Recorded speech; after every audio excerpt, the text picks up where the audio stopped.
اللهم صل على محمد وآل محمد. بسم الله الرحمن الرحيم. الحمد لله وكفى وسلام على عباده الذين اصطفى.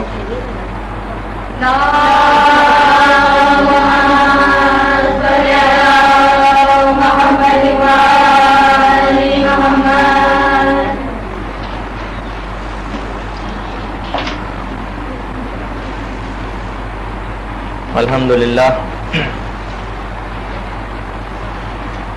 اب آپ کا جو یہ کورس مرتب کیا گیا تھا اختتامی مراحل پر پہنچ چکا ہے. کتنا علم حاصل کیا، اس پر کتنا عمل ہوا، یہ اب آپ کو خود اپنے طور پر اس کو دیکھنا ہے. خود سازی کے ساتھ ساتھ معاشرہ سازی یہ بھی بہت اہم ہے. اپنے آپ کو بھی انسان کو درست کرنا ہوتا ہے اور ارد گرد کے معاشرے کو بھی. اچھا، کچھ علماء نے اصول ایسے بیان کیے ہیں کہ جو معاشرے میں تبلیغات کے سلسلے میں بہت معاون ثابت ہوں گے. ظاہر ہے کہ جب انسان معاشرے میں کام کرنے کے لیے نکلتا ہے تو اس کے کچھ طریقے ہیں، اصول ہیں، قواعد و ضوابط ہیں. جب ہی آپ کو معاشرے کے اندر ان اصولوں کی مدد سے کام کرنا ہوگا.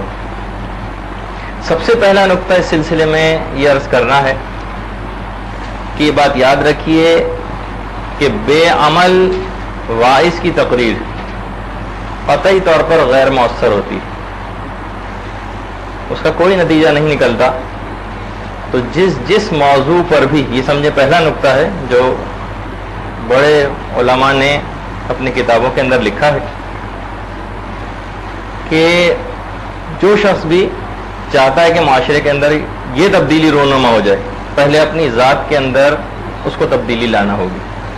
جیسے کہ آپ کی خدمت میں عرض بھی کیا گیا تھا کہ مثلا والدین اپنی اولاد کی تربیت کے سلسلے میں جو کہ بہت پریشان ہوتے ہیں، تو سب سے پہلا طریقہ یہ ہے کہ والدین خود اپنی تربیت کر لیں. ہر والد اور ہر والدہ کی خواہش ہے کہ میرا بچہ ایسا ہو جائے، ایسا ہو جائے، دینی اعتبار سے ویسا ہو جائے، ویسا ہو جائے، نمازی ہو جائے، متقی و پرہیزگار ہو جائے. تو اس کی پہلی شرط اولی یہ ہے کہ وہ خود ایسے ہو جائیں. حماقت اور دیوانے کا خواب ہے کہ انسان خود تو ٹھیک نہ ہو اور پھر یہ توقع کرے کہ اس کی اولاد، اس کے ارد و گرد کے لوگ وہ ٹھیک ہو جائیں. تو سب سے پہلی چیز تو یہ آپ کو خیال رکھنا. اچھا، ایک ملتا ہے واقعہ بہت ساری تاریخی کتابوں کے اندر کہ جب ہندوستان اور پاکستان الگ الگ نہیں ہوئے تھے تو اس زمانے میں بہت سارے اسکولوں میں ہندو ٹیچرز بھی ہوتے تھے. تو بہت یہ بات کہی گئی کہ جناب دیکھیے کہ فلاں ہندو ٹیچر اتنا غیر متعصب ہے کہ جب بھی نماز کا وقت آتا ہے سارے بچوں کو بھیج دیتا ہے کہ جاؤ تم لوگ جا کر نماز پڑھو. علماء نے کہا کہ وہ ٹھیک ہے، وہ بھیج دیتا ہے، لیکن اس کا کوئی نتیجہ اور اثر مرتب نہیں ہوتا. کہ جب بچے یہ دیکھیں گے کہ بھائی نماز پڑھنا اتنی اچھی چیز ہے تو ہمارے ماسٹر صاحب کیوں نہیں پڑھتے. تو وہی والا مسئلہ اس کے اندر بھی ہوگا، اور وہی جو میں نے کئی علماء کے حوالے سے پہلے بھی خدمت میں پیش کیا تھا کہ وہ جو ذاکر ہے نا، یہ جو ذاکرہ ہے، وہ تمام اپنے اثرات حاضرین میں منتقل کر دیتا ہے. تو اگر روحانی طور اعتبار سے، تقوی اور پرہیزگاری کے اعتبار سے وہ بہتر ہوگا تو وہی روحانی اثرات وہ اپنے سامعین میں بھی ٹرانسفر کرے گا اور لوگوں میں تبدیلی آئے گی. اس کے مقابلے میں فقط آپ کی تقریریں بڑی اچھی ہیں، آپ نے بڑے علماء کے کیسیٹ اور کتابوں سے تیار کر لیا بہت اچھا مواد، اور اخلاقی اعتبار سے شہید دست غیب شیرازی کی کتابوں کا کوئی آپ نے نچوڑ پیش کر دیا تقریروں میں، اور اس عمل سے آپ کی ذات خالی ہے، تو یقین کیجئے کوئی بھی نتیجہ برآمد نہیں ہوگا. اور یہ بھی بات یاد رکھنے کی ہے کہ بہت ساری احادیث میں بھی یہ بات آئی ہے، اور خود جناب رسول خدا صلی اللہ علیہ وآلہ وسلم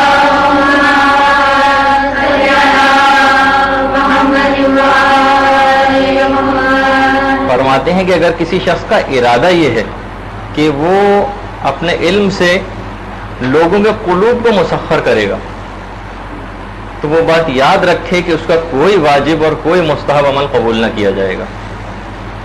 تو بہرحال آپ نے دیکھا یہ پہلا نقطہ ہے کہ سب سے پہلے کہ اپنی ذات سے آپ کو ابتدا کرنی ہے، لیکن جیسے کہ ابھی آگے چل کر اس بات کی وضاحت ہو جائے گی کہ کمال کی حدوں تک پہنچنے کی اس میں کوئی ضرورت نہیں.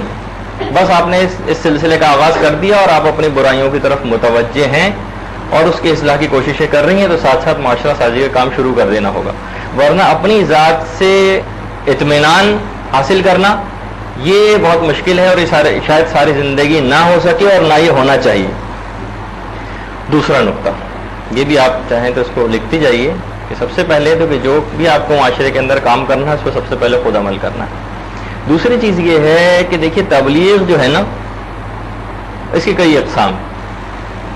ایک تو وہی خلق الانسان علمہ البیان، سب سے پہلے تقریر کے ذریعے بھی ظاہر ہے آپ کو معاشرے کے اندر مجلسیں پڑھنا ہے، ذاکری کرنا ہے اور تبلیغی امور کو سر انجام دینا ہے. جو کچھ آپ نے سیکھا ہے وہ معاشرے تک پہنچانا ہے. سب سے پہلے تو بیان کی چیز اور اس کے بعد پھر علامہ بالقلم تحریر بھی اس سلسلے میں کافی معاون ثابت ہوگی. آپ نے جیسے کہ آپ کی برادر وسیم ہم مختلف کلاسیں لے رہے ہیں کہ چھوٹے چھوٹے ٹاپکس ہی آپ کتابوں سے جمع کریں اس سلسلے میں حدیثیں اور 2 صفحے کا 1 صفحے کا بنوائیے بہت خوبصورت سا، اور نہ تو اس کے اوپر اتنی زیادہ کوئی کاسٹ آتی ہے اور معاشرے کے اندر کسی بھی اعتبار سے آپ اس کو تقسیم کرتی رہیے، لوگوں تک پیغام کو پہنچاتی رہیے. تحریر بھی اور تقریر بھی. البتہ ایک اس کے اندر تبلیغ سکوتی بھی کہلاتی جس کا ابھی میں آگے چل کر تذکرہ کرنے والا ہوں. ایک تو قولی ہو گئی، اچھا ایک فعلی بھی ہوتی ہے تبلیغ، وہ اس کا بھی آگے چل کر ذکر آنے والا ہے. تیسری چیز یہ ہے کہ آپ خدا را تقریروں کو رٹنا بند کر دیجیے. مثلا آپ نے علماء کے کیسٹس لیے اور ٹاپ کے علماء مولانا غلام علی وزیری صاحب کے کیسٹ لے لیے اور مولانا صادق حسن صاحب قبلہ کے کیسٹس لے لیے اور مولانا اظہر حسن زیدی صاحب کی اب تو کتابی صورت میں دستیاب ہو گئیں، اور اتنے بڑے بڑے علماء کے آپ نے لے کر اور رٹ لی مجلسیں اور درس دینے شروع کر دیے یا مثلا مجلسیں پڑھنی شروع کر دی. تو اس کا ایک بہت بڑا نقصان آپ کے سلسلے میں یہ ہوگا کہ دیکھیے زبان آپ کی ہوگی، یعنی اعضاء و جوارح سمجھیں آپ کے ہوں گے، لیکن زبان ان علماء کی آپ نے گویا لگا لی. اب ہوگا یہ کہ آپ سے لوگوں کی ایکسپیکٹیشن بہت بڑھ جائیں گی. اب مثلا ظاہر ہے کہ آپ نے رٹ لی کوئی بھی مجلس اور اپنی علمیت کو بڑھانے پر توجہ نہیں دی. اب اس کے بعد ہو سکتا ہے 2-1 سوال جواب آپ سے ہوں، تو کتنی آپ میں سے ایسی ہیں جن میں یہ ہمت ہو کہ وہ ہر سوال کے جواب میں نہ کہہ سکیں. ایک سوال کے جواب میں آپ کہیں گی مجھے نہیں پتا، میں دیکھ کے بتاؤں گی. 2 سوال 3 سوال اس کے بعد ہمت جواب دے جائے گی اور آئیں بائیں شائیں جو بھی آپ کے دماغ میں اس کا جواب آئے گا وہ آپ جواب دے دیں گے. یا پھر اس شخص کی طرح سے ایک عالم نما ایک شخص تھا، بہت سارے آپ کو پتا ہے کہ جعلی قسم کے بھی لوگ اس فیلڈ کے اندر آ گئے ہیں اور وہ بڑے مشہور رہے. تو ان کا انتقال ہونے لگا اور ان کا بیٹا ان کی گدی کے اوپر آنے لگا تو اس نے کہا بابا جان کوئی ایسا طریقہ تو بتا جائیے کہ میں کیا کروں آپ کے بعد، کیسے اپنی اس چیز کو چلاؤں. تو انہوں نے کہا بیٹا ایک بات یاد رکھنا کہ جب بھی کوئی مسئلہ تم سے پوچھنے کے لیے آئے تو کہنا کہ دیکھیے کچھ علماء کہتے ہیں کہ یہ کام جائز ہے، کچھ کہتے ہیں کہ یہ ناجائز ہے، بہتر ہے کہ اس کام کو نہ کیا جائے. یہ ایسا احتیاط والا اور اس قسم کا جواب ہوگا کہ آپ کو مقصد یہ ہے کہ بعض اوقات اس قسم کے آئیں بائیں شائیں قسم کے آپ کو باتیں کرنا پڑ جائیں گی اگر روحانیت قوی نہیں ہے، تب خوف خدا اگر باقی نہ رہا. تو ان تقریروں کو رٹنے سے یہ بہت بڑا نقصان ہو جاتا ہے. علمیت کو اپنے ساتھ ساتھ بڑھائیے اور جو بھی بات آپ تقریر میں پیش کریں آپ کو اس کا ریفرنس پتہ ہونا چاہیے. اور ریفرنس اس وقت پتہ ہوگا ظاہر ہے کہ جب آپ نے خود کوئی کتاب پڑھی ہوگی، کوئی بھی حدیث آپ کسی بھی اس کے اندر تقریر میں سنتی بھی ہیں تو تھوڑا اس کا ریفرنس تلاش کرنے کی کوشش کیجیے. خالی رٹنے سے کام نہیں چلے گا. یہ تبلیغ کے سلسلے میں کوئی بہت زیادہ اس سے ہیلپ ضرور لیجیے. یقیناً اتنا بڑا سرمایہ اور ذخیرہ کیسٹ کی صورت میں موجود ہے، اس سے یقیناً آپ کو مدد لینی، لیکن اپنی ذاتی علمیت اپنے طور پر بھی کتابوں کے مطالعے سے آپ کو بڑھانے کی مسلسل کوشش کرتی رہنی چاہیے. اچھا، دوسری اہم ترین بات یہ ہے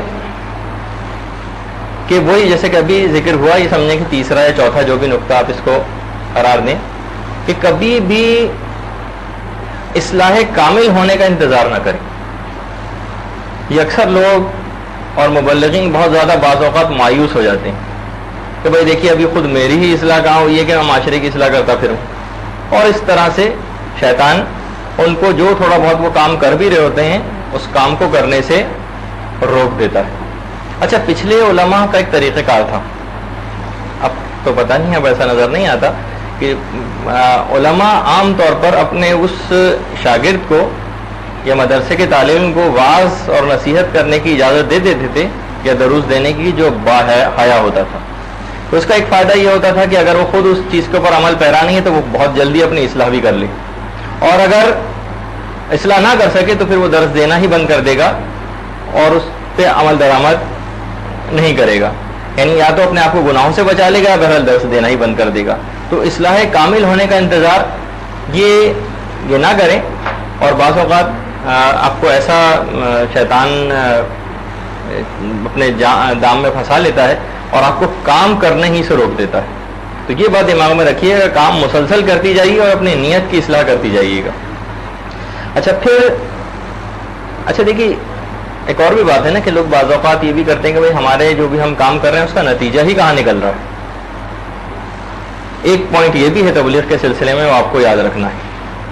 نتیجہ نہیں نکل رہا، بھائی ویسے ہی ہم تقریریں پہلے بھی کرتے آ رہے تھے، ہر سال مجلسیں پڑھتے ہیں، ہر سال پردے پر نماز پر اور فلاں چیزوں پر، لیکن نتیجہ کوئی برآمد نہیں ہو رہا. تو دیکھیے نتیجہ لازمی برآمد ہوگا.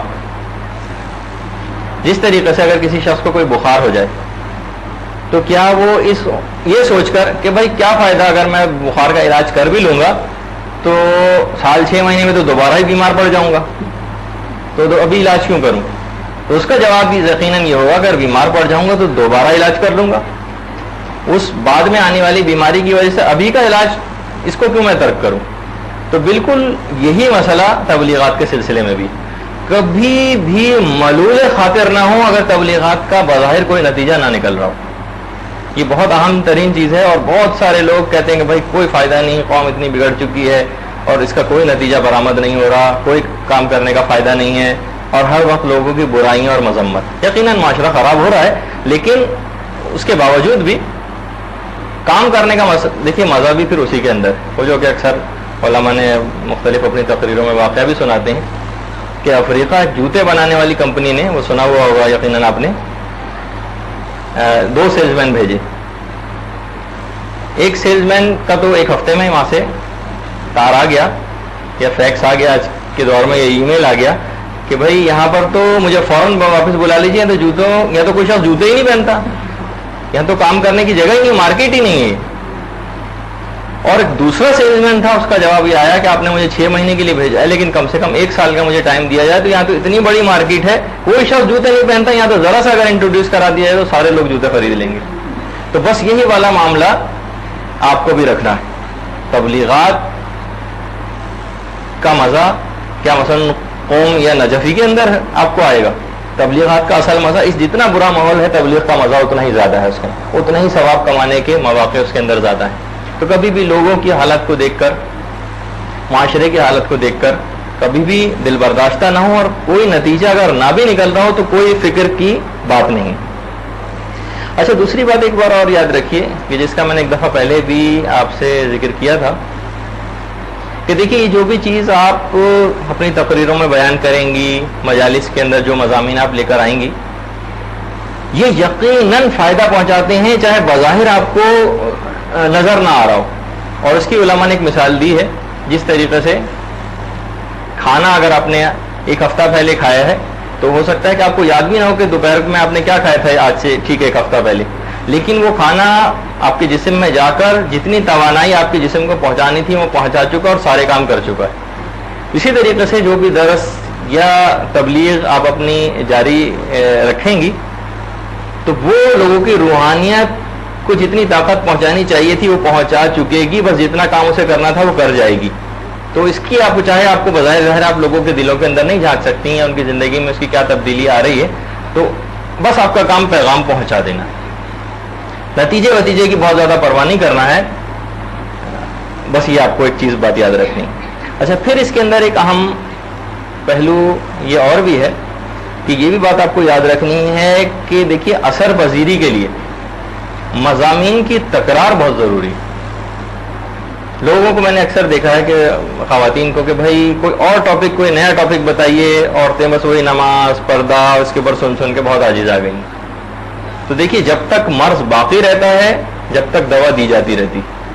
ٹیوبرکلوسس کے لیے سال ڈیڑھ سال تک کا ٹریٹمنٹ ہوتا ہے. یہ نہیں کہ بھائی ایک ہفتہ ہو گیا، 15 دن ہو گئے، 1 مہینہ ہو گیا، بس اب ٹھیک ہو جانا چاہیے ورنہ دوا بند کیجیے. جی نہیں، جب تک مرض باقی رہے گا جب تک وہی دوا دی جاتی رہے گی.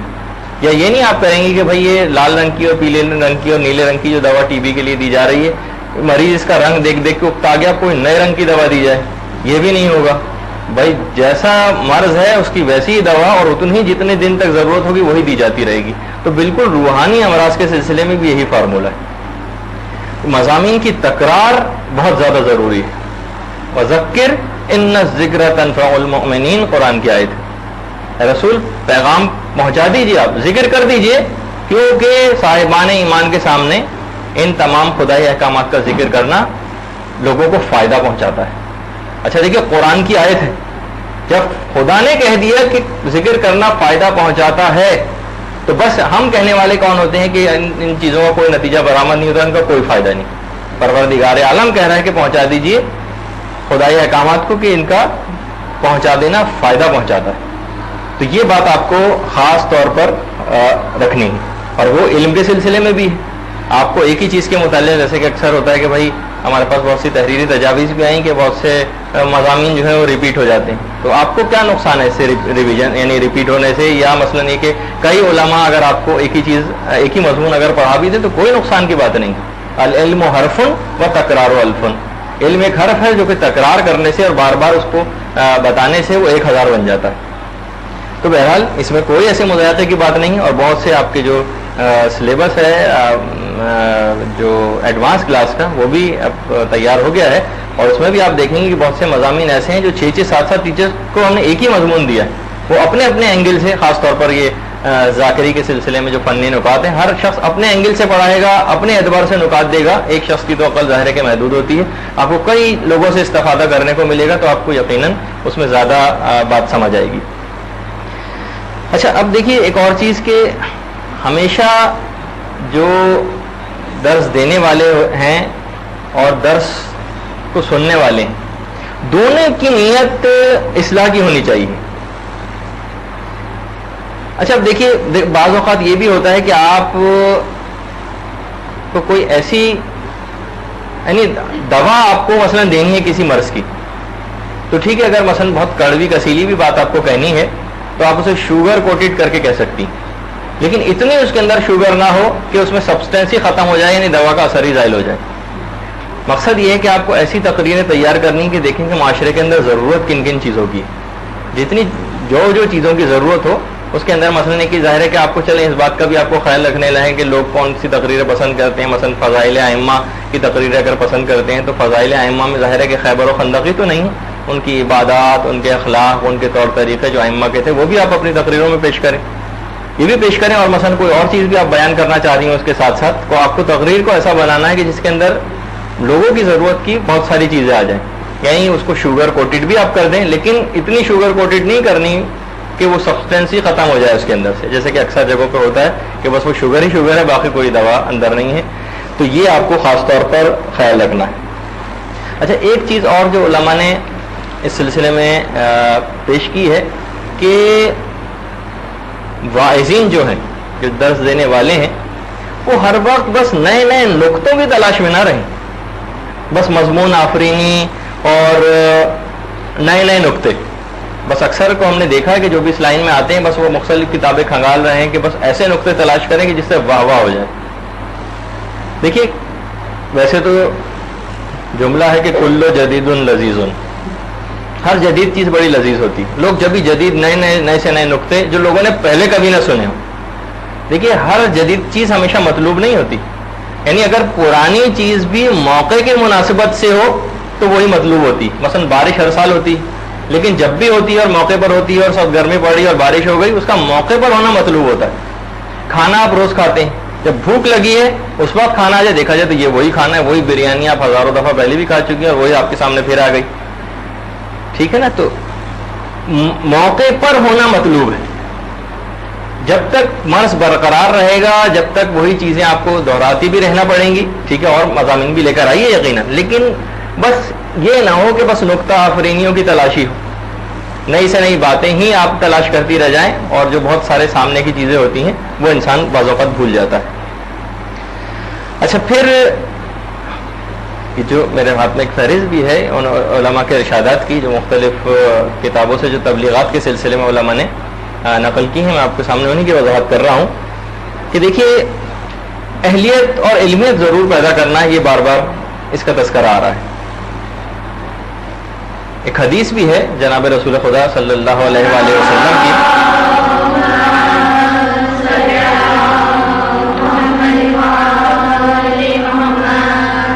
کہ جب کام نااہلوں کے سپرد ہونے لگے، نااہل لوگوں کے ذمے جب کام لگائے جانے لگے تو فانتظر الساعہ، تو بس پھر تو قیامت ہی کے منتظر رہو.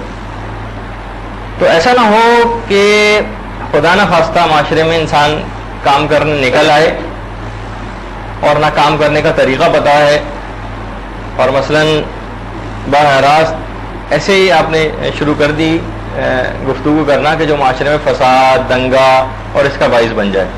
اس کا بہت خوف پایا جاتا ہے اور بڑا آپ کو اس بات کا آپ کو خیال کرنا ہے. اور بس وہی کہ جہاں آپ کو اپنے لمیٹیشنز پتہ ہونی چاہیے. امر بالمعروف کے مسئلے میں بار بار اس بات کا تذکرہ آیا تھا کہ آپ کو بس جتنا علم ہے، تفصیلی علم ہے تو تفصیلی آپ کو امر بالمعروف کرنا ہے، اجمالاً علم ہے، مختصر علم ہے تو مختصر امر بالمعروف کرنا ہے، اور مبہم سا علم ہے تو بس مبہم ہی بات بتانا ہے. یعنی اس سے زیادہ علم سے زیادہ بڑھ کر آپ کوشش نہ کریں. من ترک قول لا ادری اصیبت مقاتلہ، یہ حدیث ہے کہ جس شخص کی زبان پر کبھی یہ جملہ نہ آئے کہ میں نہیں جانتا، تو وہ ہر ٹھوکر کھانے والی جگہ پر ٹھوکر کھا کر رہے گا. تو ایسی بلا آپ کو اپنے سر نہیں لینی کہ جس کو آپ اٹھا نہ سکیں. کوئی ایسا مضمون نہ چھیڑ دیں جس کا آپ احاطہ نہ کر سکیں، لوگ بعد میں سوال پوچھیں تو آپ نہ بھی نہ کہہ سکیں اور ان کو اپنی عقل سے جواب دیں. یہ اسلام اس بات کو بالکل نہیں چاہتا. ایک دفعہ ہم بیٹھے ہوئے تھے اپنے استاد کے ساتھ اور گفتگو ہو رہی تھی کہ ہم نے کسی نے مثلاً ایک سوال کیا ان سے کہ اگر 1 گھنٹے کی کسی جگہ پر کہیں کوئی خطاب کر رہا ہے، کوئی خطیب ہے جو کہ مثلاً مسائل فقہی بتا رہا ہے، تو 1 گھنٹے میں غالباً وہ 200 250 اس طرح سے مسئلے اگر وہ بیان کر دیتا ہے، جو 100 مسئلے بھی اس میں سے 2-3 غلط مسئلے بیان کر دیتا ہے، تو کیا یہ چل جائے گا، کاؤنٹ ہو جائے گا بھائی دیکھیے اس نے اتنے سارے تو مسئلے ٹھیک بتائے ہیں، ابھی 2-3 تو غلطیاں جو ہیں اگر کر بھی دی ہیں اور غلط مسئلے بتا دیے ہیں اپنی عقل سے کام لے کر، تو چلے کوئی بات نہیں ہونی چاہیے. تو جواب وہاں سے وہی ملا کہ جی نہیں، پھر وہ نااہل ہے اس کام کے لیے اور اس کو بالکل اس فریضے کو انجام نہیں دینا چاہیے. تو اس میں ایسا نہیں ہے کہ مثلا ٹھیک ہے آپ نے بہت سارے تو مسئلے بہت یاد کر لیے، لیکن کسی نے مثلا میراث کا بھی مسئلہ پوچھ لیا اور وہ آپ نے اپنی طرف سے اپنے دماغ سے جواب دینے کی اس میں کوئی کوشش کی، کیونکہ بہت مشکل کام ہے نہ جاننے کا اعلان کرنا. تو بہرحال ایک چیز یہ بھی. دوسری چیز جو ایک ہدایت علماء دیتے ہیں وہ یہ کہ خاص طور پر مسائل فقہ کے سلسلے میں بات آتی ہے کہ دیکھیے یہ جو احکام جتنے بھی آپ بیان کریں گی پروردگار عالم کے، ان کی مصلحتیں کہ دیکھیے یہ حکم یوں ہے کہ اس میں یہ مصلحت پائی جاتی ہے، اس کی عادت لوگوں کو نہ ڈلوائی. اگر یہ لوگوں کو اپنے عادت ڈلوا دی، بعض اوقات لوگ کہ بھائی دیکھیے اس مسئلے کا فلسفہ یہ ہے، اس مسئلے کی حکمت یہ ہے، یعنی میں بہرحال جسارت والی بات ہے لیکن علماء ہی نے جو بھی علل الشرائع ہے اس کا اردو ترجمے کو پسند نہیں کیا. وجہ اس کی یہ ہے کہ لوگ بس اچھا اس کا مطلب ہر چیز میں خدا کی کوئی حکمت پائی جاتی ہے، اگر حکمت ہماری سمجھ میں آئے گی تو ہم عمل کریں گے، حکمت ہمیں اور فلسفہ سمجھ نہیں آئے تو ہم عمل نہیں کریں گے. اس کی اگر آپ نے لوگوں کو عادت ڈال دی، ٹھیک ہے بہت ساری چیزوں کے اندر کتابوں سے آپ نے نکال کے مسئلہ بیان کر دی، مثلا وہی جو قرآن کی آیت ہے، اور غالباً جو محسن قراتی کی کتاب جامع تعلیمات اسلامی نے فلسفہ احکام کے نام سے 2 والیوم کے اندر ایک کتاب شائع کی تھی جو بہت عرصے سے بک اسٹال پہ نظر نہیں آ رہی. اس میں مختلف سوالوں کے یعنی مختلف احکامات اسلامی کے فلسفے بیان کیے گئے تھے. اس میں ایک انہوں نے یہ بھی جملہ لکھا کہ ٹھیک ہے فلسفے یہ سب اپنی جگہ، بہت کم چیزوں کی ہمیں حکمتیں اور فلسفے پتہ ہیں. اچھا ایک جملہ بھی ہے ہمارے فقہ کا کہ اسلام کے تمام احکامات ذو مصلحت ہیں اور اس کی تمام ممنوعات ذو مفسدہ ہیں. جتنے بھی اسلام کے احکامات ہیں ان سب کے اندر کوئی نہ کوئی مصلحت اور حکمت پائی جاتی ہے، چاہے ہماری عقل میں آئے یا نہ آئے. اسلام نے جتنی بھی چیزوں سے منع کیا ہے اس میں یقیناً پروردگار کی کوئی مصلحت ہے، چاہے وہ ہماری عقل میں آئے یا نہ آئے. چند چیزوں کی حکمتیں اور فلسفے پتہ ہیں اور چند چیزوں کی نہیں بھی پتہ. تو اسلام کے تمام احکامات ذو مصلحت ہیں اور اس کی تمام ممنوعات ذو مفسدہ، چاہے ہماری سمجھ میں آئے چیز چاہے ہماری سمجھ میں نہ آئے. تو مثلا اسی کے اندر قرآن کی ایک آیت کا حوالہ دیا گیا ہے کہ ہم نے جہنم کے 19 داروغہ مقرر کی ہیں تاکہ ہم دیکھیں کہ کون ایسے لوگ ہیں جو کہیں گے 20 داروغہ کیوں نہیں مقرر کی. تو بس وہی والے مسئلہ یہ ہے کہ جیسے لوگ اکثر آ کے سوال کرتے ہیں کہ 4 رکعت کیوں ہے ظہر، 5 رکعت کیوں نہیں، فجر کی مثلا 3 رکعت کیوں نہیں ہے، 1 رکعت کی کیوں نہیں. تو بس وہی ان سب چیزوں کا آپ کبھی بھی فلسفہ اور حکمت ضرور بیان کریں احکام کی، لیکن ایسا نہ ہو کہ بس اس کی ایسی عادت لوگوں کو ڈل جائے کہ اسلامی حکم سمجھ آئے گا تو عمل کریں گے اور نہیں سمجھ آئے گا تو عمل نہیں کریں گے. پھر اس سلسلے میں ایک چیز کا آپ کو اور خیال رکھنا ہے، یہ اگلا نقطہ ہے آپ کو تبلیغات کے سلسلے میں یاد کرنا ہے. وہ یہ ہے کہ بلا ضرورت اختلافی مسائل کو تقریروں میں نہ لے کر آئیں. کوئی بھی ایسی چیز جو معاشرے کے اندر ایسا خلفشار پیدا کرے، اچھا اگر واقعی خلفشار کی ضرورت ہی پیش آ جائے وہ پھر وہ آپ کا ابھی اتنا لیول اور مرتبہ نہیں ہوا کہ آپ کے لیے بیان کرنا ہی ضرور ہو، چاہے معاشرے کے اندر کتنا ہی بگاڑ کیوں نہ ہونے لگے. یہ علماء کی کے اوپر ذمہ داری ہے، بس اس کو رکھیے، خود اتنا ہی تحمل جتنا آپ کر سکیں، جن مسائل کے اندر جتنا علمی معیار آپ کا ہے بس اس کے مطابق آپ کو دخل دینا ہے. اچھا پھر علماء نے کہا کہ جو بھی معاشرے کے اندر دیکھیے کام کرنے کے لیے نکلتا ہے اس کو کن چیزوں سے کم واقفیت ہونی چاہیے. دیکھیے کسی حد تک تفسیر قرآن آپ نے پڑھی ہوئی ہونی چاہیے، اور معاشرے میں اور کام کرنے کے لیے میرے اعتبار سے جو تھوڑا بہت دماغ میں سمجھ میں آیا ہے، کم سے کم تفسیر نمونہ جو اردو میں اویلیبل تفسیر ہے نسبتاً تفصیلی، وہ کہیں سے بھی آپ یا تو خرید کر یا کسی لائبریری سے رجوع کر کے کسی سے مانگ کر اس کو تو ایک مکمل طور پر اچھی طریقے سے پڑھنا شروع کریں. بہت سارے مسئلے، بہت ساری تاریخی باتیں، بہت سارے تفسیری نکات، یہ جب آپ کو واضح ہوں گے تو پھر آپ کا ذرا دماغ کھلے گا. قرآن اور اس کی تفسیر، اسی طریقے سے احادیث معصومین کا مطالعہ یہ بہت ضروری ہے، اور اسی طریقے سے علماء اور صالحین کے واقعات، ان سے آپ کو بہت زیادہ مدد ملے گی. معتدن بہی جو مقدار ہے اتنی کہ جتنا کافی ساری آپ کو معلومات اس سلسلے میں ہونی چاہیے. اتنی کم اور ناقص معلومات یا بس فقط 40-50 کیسٹس یا مثلا 15-20 کتابوں کی حد تک صرف معلومات ہوں اور معاشرے کے لیے کام، جی نہیں، پھر آپ اس کام کو نہ کریں. پھر وہ بجائے بننے کے بگاڑ کی صورت پیدا ہونے لگے گی. تو اتنی کم سے کم آپ نے یہ چیزیں پڑھی ہوئی ہونی چاہیے. اچھا پھر اس کے بعد جب بھی کبھی آپ، علماء نے بہت سے نکات بیان کیے اس سلسلے میں، جب بھی کبھی آپ تبلیغاتی کام کریں تو خطاب کو بالکل عمومی نوعیت دیں. کسی مخصوص گروہ، کسی مخصوص علاقے، ان کو کبھی بھی آپ تقریر کے اندر ٹارگٹ نہ کریں. لوگوں کی طبیعت کے اوپر یہ بہت بات گراں گزرتی ہے کہ ان کو براہ راست کچھ کہا جائے.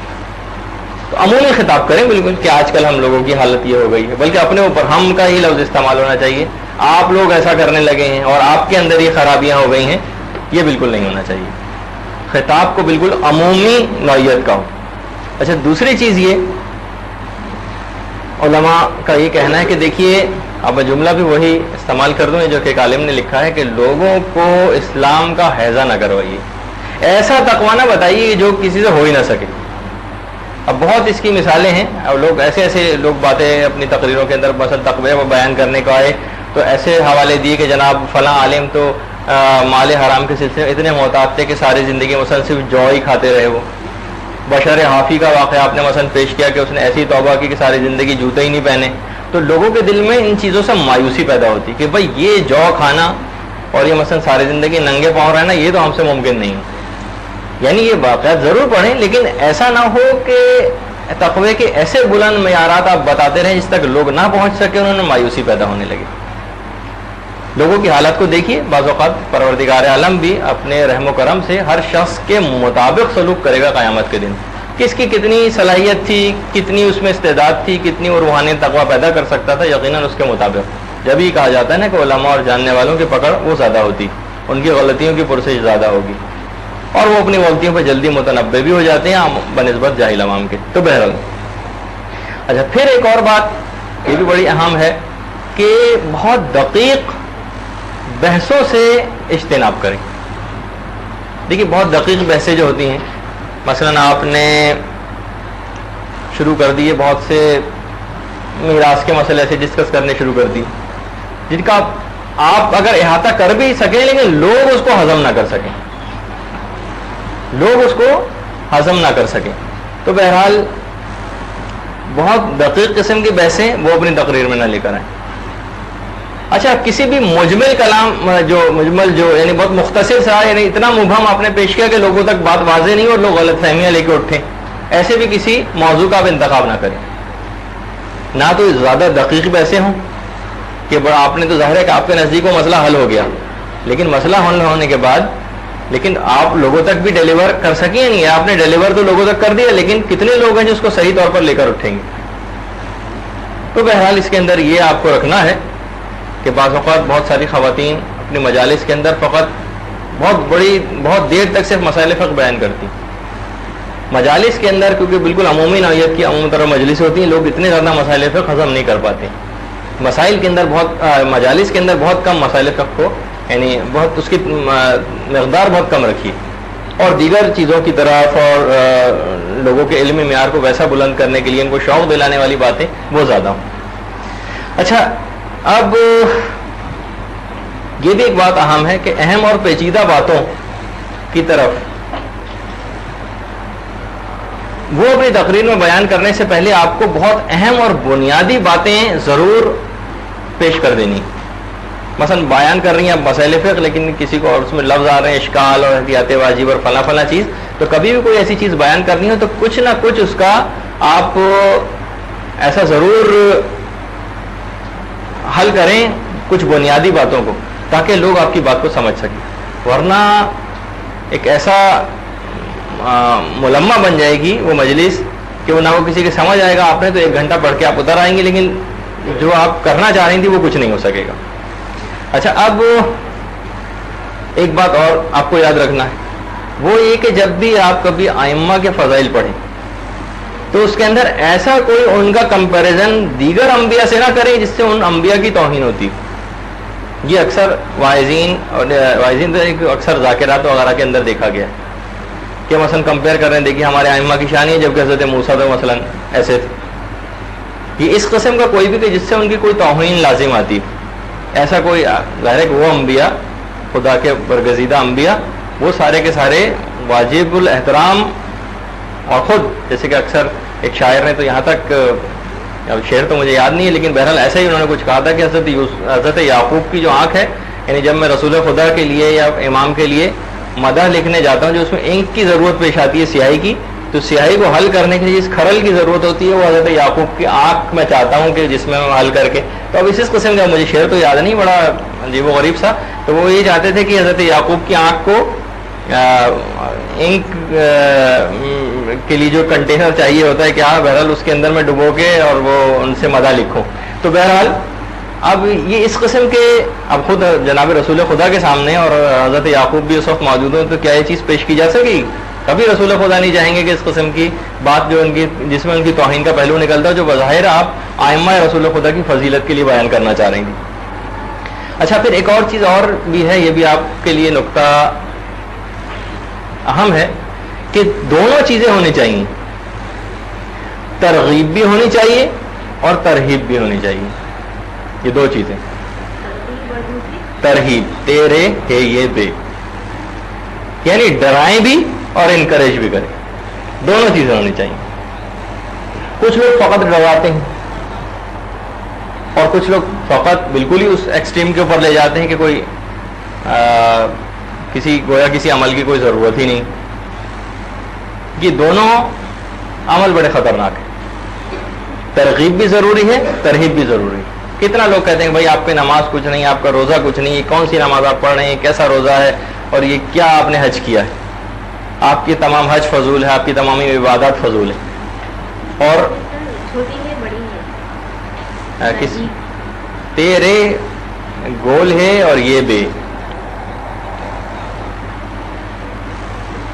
اور عورتوں کو مثلا بار بار تقریروں کے اندر مثلا دوزخی قرار دیا جاتا ہے, اور ان کو مثلا دین سے دور کہا جاتا ہے, اور عورتوں کی کتنی زیادہ کہ تمہاری عورتوں تمہاری نماز کیا ہے, مثلا تمہارے روزے کیا ہیں, تم یہ کس طریقے سے عمل کرتی. تو عورتوں میں یعنی عمومی جو تقریر ہیں اس میں مایوسی پیدا ہوتی.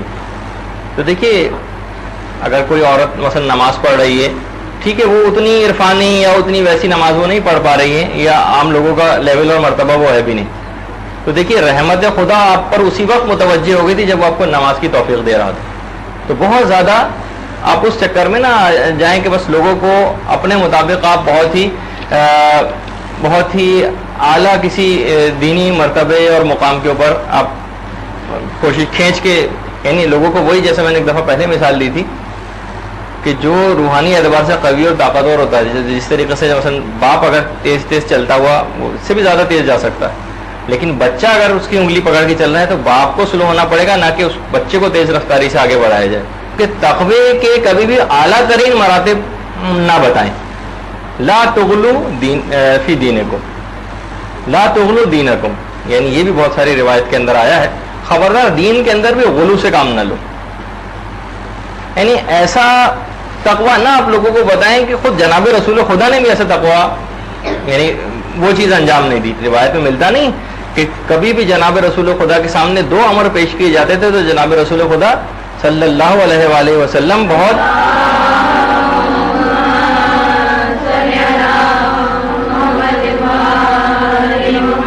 ان میں سے آسان ترین کو اختیار کرتے تھے. ایک کام دو طریقوں سے ہو سکتا ہے, مشکل طریقے سے بھی اور آسان طریقے سے بھی. تو ہمیشہ آسانی والی چیز کو لے لیا کرتے تھے, سہولت کو لے لیا کرتے تھے. تو ایسی آپ سختی کے اندر لوگوں کو نہ ڈالیے, نہ تقوی کے ایسے مراتب لوگوں کو بتائیے جس سے وہ نہ کر سکے اور ان کے اندر ایک مایوسی پیدا ہو. اچھا دوسری بات یہ کہ دیکھیے واجبات پر اپنی کنسنٹریشن رکھیے, مستحبات کی حد سے زیادہ تاکید نہ کریں. یہ بھی ایک بات بہت اہم ہے, مستحبات کی بہت زیادہ تاکید نہ کریں. یعنی ابھی تو دیکھیے عمارت تو اس وقت کھڑی ہوگی نا جب اس کی مثلا بنیادیں مضبوط ہوں گی, اس کے بعد پھر یہ آرائش کا کام تو بہت بات کی چیز ہے. اب اگر کوئی شخص واجبات ہی کو صحیح طور پر انجام نہیں دے رہا ہے اور فقط صرف اور صرف مستحبات اور مستحب نمازیں اور ذکر مثلا فلاں ذکر 1,00,000 مرتبہ, یہ کوئی بھی اس قسم کی آپ باتیں بتائیں گی نا, یہ بھی دیکھیے مخاطب کی رعایت کرنا ضروری ہے. اگر مجمع واقعی اس قابل ہے کہ آپ اس کو اس قسم کی باتیں بتائیں تو ضرور بتائیں ان کو. لیکن اگر مجمع مخاطب کی آپ نے رعایت نہیں کی اور سب پر ایک ہی چیز تھوپ دی تو وہ پھر غلط ہو جائے گا.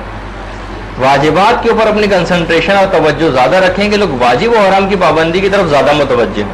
مستحبات اور مختلف اور اس سے ملتی جلتی جو چیزیں ہیں, کچھ آپ کو کچھ ذکر بتانے ہیں, اذکار بتانے ہیں, دیگر چیزیں, ان کے اوپر بہت زیادہ توجہ دینے کی ضرورت نہیں. اچھا اپنی تقریروں میں ایک بات اور یاد رکھیے کہ اجنبی الفاظ اور لغت کو استعمال نہ کریں. ویکیبلری ٹھیک ہے, آپ کی اردو بہت اچھی ہے, چلیں یہاں پر تو آپ پڑھنے آتی تھیں اور مجبوراً ہم بھی کچھ ثقیل الفاظ اس میں استعمال کرتے ہیں اپنی گفتگو میں. لیکن مسئلہ کیا ہے کہ عوامی طور پر ایسے جملے ہونے چاہیے جو سب کی سمجھ میں آئیں. عام زندگی میں کوئی ویکیبلری بولتا ہے کبھی؟ اگر کوئی بولے بھی تو اس کے اوپر ٹی وی پہ ڈرامے بنتے ہیں اس کے اوپر, کیونکہ وہ دیکھیے فلاں شخص کتنی مشکل اردو بول رہے تھے تو ان کو مذاق میں لیا جاتا ہے. تو یہی چیز اگر آپ تقریر میں ممبر پہ بیٹھ کے اور کرسی پہ بیٹھ کر انجام دیں گی تو لوگوں کے سر پر ہی سے گزرے گی وہ. تو ایسے یا تو لوگوں کا معیار آپ اتنا بلند کر دیجیے, اور اگر اتنا معیار بلند نہیں ہے یا حاضرین اور سامعین اور خاص طور پر خواتین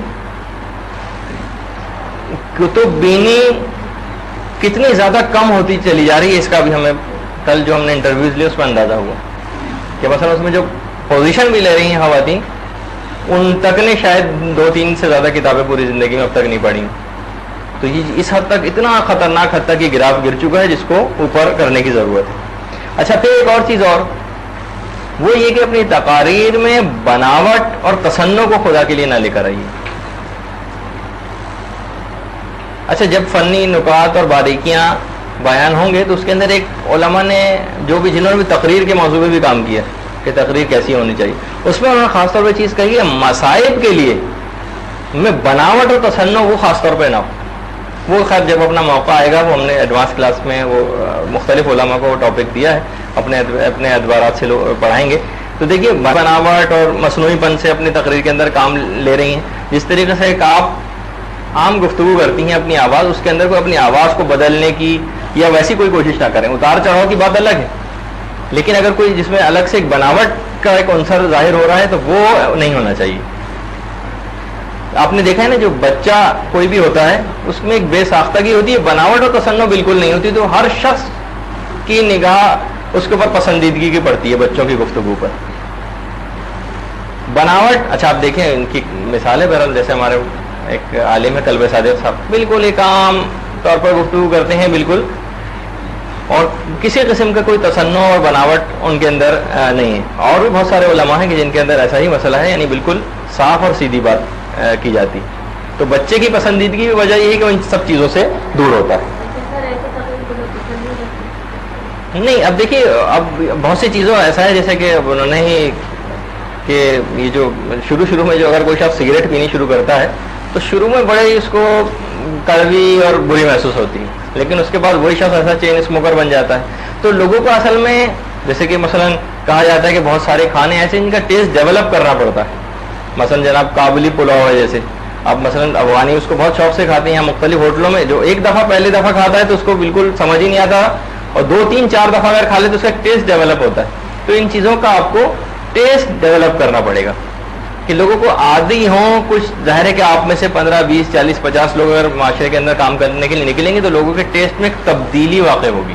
لوگ کہیں گے ہاں دیکھیے یہ بھی تو چیز یہ پیش کی جا رہی ہے, ہمارا مثلا کان ہمارے پھاڑ دیے جا رہے ہیں اس کے اندر, اور یہ مسجع اور مقفع قسم کی اردو بول بول کے ہمارے گاڑی قسم کی یہ ہمارے ایک ساتھ کیا ہو رہا ہے. تو بہرحال اس کے مقابلے میں اگر ایسی بھی گفتگو ہو کہ جو سب کی سمجھ بھی آ رہی ہے, جس کے اندر بناوٹ بھی نہیں ہے, تصنع بھی نہیں ہے. اچھا بالکل ایسے نہیں کہ جس طرح میں ابھی گفتگو کر رہا ہوں ایسے ہی آپ کوئی مجلس پڑھنی شروع کر دیں.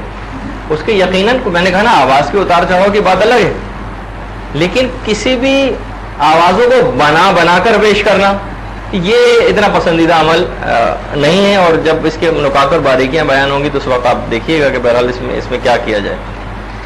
اچھا اب دیکھیے آپ کو وہی میں نے کہا کہ ترغیب اور ترہیب دونوں سے کام لینا. جتنے بھی دیکھیے جو بھی اچھا ناصح ہوتا ہے جو چاہتا ہے کہ لوگوں کے اندر تبدیلی آ جائے, اور دیکھیے ان کی 2 قسمیں. ایک تو یہ کہ جو اپنا صرف فریضہ ادا کر دینا چاہتا ہے.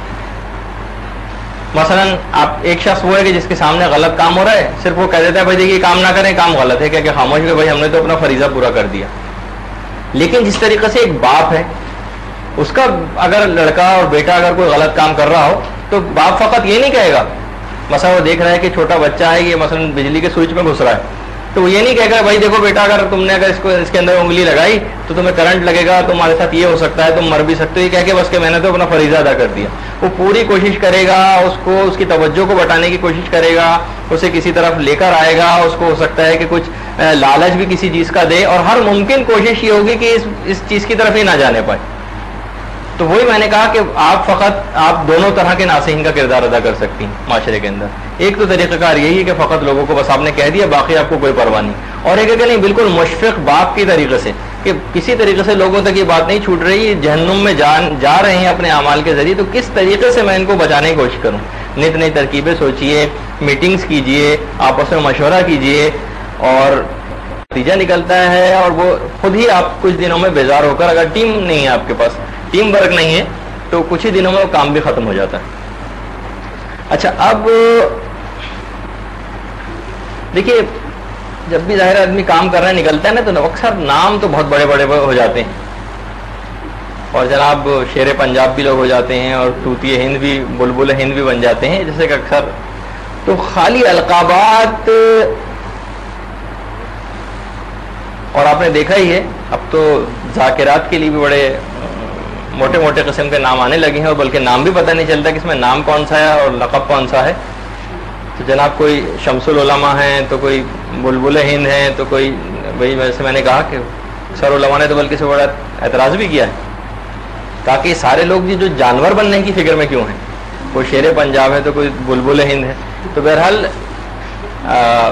بلکہ اس میں کوئی ڈر یہ بھی پیدا ہوتا ہے کہ کوئی خرے ہند اور گور ہند نہ بن جائے. تو بہرحال یعنی بجائے کہ انسان ترقی کی طرف جائے اپنے القابات بھی ایسے رکھیں، اور جو عام سے بالکل ذاکرین ہیں وہ انہوں نے ایسے ایسے القابات باقاعدہ لکھوائے جاتے ہیں، شمس العلماء. تو شمس العلماء تو علماء نے یہ بھی اس پہ جو حقیقی علماء ہیں، ظاہر ہے کہ بعض اوقات غصہ بھی آتا ہے ان چیزوں کے اوپر کہ جی ہاں علماء کے سورج تو ہیں لیکن شمس مکسوف ہیں، گہن لگے ہوئے سورج. تو بعض اوقات یہ بھی انسان کے ساتھ ہوتا ہے. جیسے کہ اکثر میں نے ہمارے ایک دوست ہیں، وہ جب بھی کوئی اس طرح کے کوئی جو جس میں اہلیت نہ ہو اور اپنے آپ کو مجتہد الاثر لکھنا شروع کر دے تو اس کو وہ کہتے ہیں کہ جی ہاں یہ ہیں مجتہد الاثر لیکن والمغرب والعشاء بھی ہیں. تو بہرحال یہ تو بیچ میں ایسی بات آ گئی. تو جو یہ میں چیزیں بیان کر رہا تھا کہ معاشرے کے اندر تبدیلی جو ہے وہ کیسے آپ لے کر آئیں. تو ایک چیز، اچھا دین تو دیکھیے بہت ساری چیزوں کا نام ہے نا. پتہ نہیں میں نے آپ سے بہت عرصے پہلے ایک بات ذکر کی ہے، نہیں مجھے اس وقت یاد نہیں آ رہی. ہمارے استاد ہیں، ان کا ایک درس ہے اس موضوع پر، اس کا عنوان تو غالباً کسی کیسٹ کا یہی ہے کہ دین کو کارٹون نہ بنائیے. پتہ نہیں شاید آپ میں سے کسی نے سنا ہو یا نہیں. تو اس میں انہوں نے یہی مثال پیش کی کہ دیکھیے دین اپنے تمام تر مجموعے کا نام ہے، اور اگر آپ کسی ایک چیز کے اوپر آپ نے مثلا کسی شخص نے سمجھا کہ جناب ہر چیز جو ہے وہ ویسے نماز ہی سب کچھ ہے، تو مثلا دین کی ایک شکل ہے، اگر آپ دین کی ایک پکچر اس کے اوپر ڈرا کریں بورڈ کے اوپر تو ظاہر ہے کہ تصویر کے اندر کیا ہوتا ہے کہ اس کی کان، ناک، آنکھیں، ہاتھ، پاؤں، جسم کے مختلف اعضاء و جوارے ہوتے ہیں. مثلا اگر اس کی اگر نماز کان ہے اور مثلا عزاداری جو ہے وہ دین کی آنکھیں ہیں بالفرض، اگر آپ ان چیزوں کو اس طرح، تو ہر چیز ایک تناسب سے پائی جاتی ہے. اور اگر تناسب ختم ہو جائے کسی بھی شخص کی شخصیت میں تو کیا ہوگا، وہ کارٹون بن جائے گا. مثلا کسی نے نماز ہی پڑھنا شروع کر دی، باقی وہ کہہ رہا ہے کہ عزاداری وغیرہ سب کچھ بیکار ہے، ہر چیز تو یہ عمل ہے، تو کیا ہوا، اس نے کان بہت بڑے بڑے کر دیے. اور کوئی شخص یہ کہتا ہے کہ نماز کی اب کوئی ضرورت نہیں ہے اور صرف عزاداری ہی فقط چیز ہے، تو اس نے گویا آنکھیں بڑی بڑی کر دیں تو بھی دین کارٹون بن جائے گا. تو ہر چیز اپنے مخصوص تناسب کے ساتھ ہے جو کہ آپ کو معاشرے کے اندر جس اعتبار سے کام کرنا ہے. وہ تناسب اگر بگڑ جائے گا تو چیز کارٹون بنے گی، یعنی کسی چیز پر تو آپ بس اسی پر ہی کام کرتی چلی گئی. اچھا دیکھیے لوگوں میں بھی یہی ہوتا ہے کہ جناب وہ شروع ہو جاتا ہے کون سی چیز زیادہ اہم ہے. کبھی نماز اور عزاداری کا مقابلہ شروع ہو جاتا ہے، کبھی جناب آپس میں کمپیریزن شروع کر دے. لوگ کہتے ہیں وہ فقہی مسائل زیادہ اہم ہیں، خلاقیات زیادہ ضروری ہے. عقائد کوئی لوگ کہتے ہیں کہ زیادہ اہم ہے، کچھ کہتے ہیں کہ جی نہیں جناب ابھی اس وقت شیعت کا دفاع زیادہ ضروری ہے. کوئی کہتا ہے عمل کی زیادہ ضرورت ہے، تو کوئی کہتا ہے جی نہیں معیشت اور مالیات کو بہتر بنانے قوم کو زیادہ ضرورت ہے. لیکن سارے کے سارے لوگ بجائے کہ دیکھیے دین میں تصادم نہیں ہے، ان چیزوں میں لوگوں نے باہم متصادم کر دیے، تعاون ہے.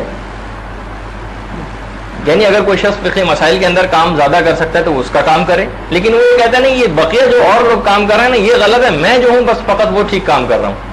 یہ جو لوگ عقائد کی تعلیم دے رہے ہیں یہ مثلا ان کے نزدیک بیکار ہے. اخلاقیات والا کہتا ہے اصل چیز تو اخلاقیات ہے، یہ لوگ کہاں اس چیز میں قوم کو ڈال رہے ہیں. تو ہر شخص اپنے اعتبارات سے جو جتنی اس میں صلاحیت اس کے مطابق اس کو کام کرنے دیجیے، آپس میں تعاون رکھیے، تصادم کی پالیسی نہیں ہونی چاہیے.